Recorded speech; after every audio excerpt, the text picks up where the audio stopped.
ఎక్కడి నుంచి ఎక్కడికైనా బస్సు ప్రయాణం ఉచితం అని చెప్పారు.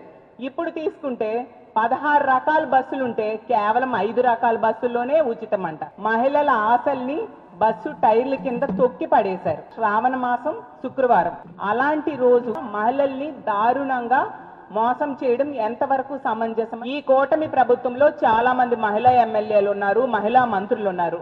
మీరు ఎవరో ఒకరు రండి, మేము వస్తాము, ఇక్కడ మన విశాఖపట్నం ఆర్టీసీ కాంప్లెక్స్ లో బస్సు ఎక్కుదాం, మీరు చెప్పిన ఉచిత బస్సు ఎక్కుదాము, ఎక్కి తిరుపతికి ఆ బస్సు తీసుకువెళ్తుందో లేదో చూద్దాం, తీసుకువెళ్తున్నట్టుగా మీరు నిరూపించగలరా నేను అడుగుతూ ఉన్నా. ఇప్పుడు 13, 14 బస్సులు మారితే గానీ తిరుపతి ఈ ఉచిత బస్సులో చేరలేని పరిస్థితి. ఉచిత బస్సు ప్రయాణం అనేది ఉచిత బోగస్ ప్రయాణంగా మీరు మార్చేయడం జరిగింది.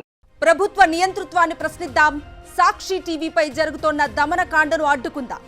తెలుగువారి మనస్సాక్షి సాక్షి టీవీ. సాక్షి టీవీ ప్రసారాల కోసం వెంటనే మీ లోకల్ ఆపరేటర్ని సంప్రదించండి.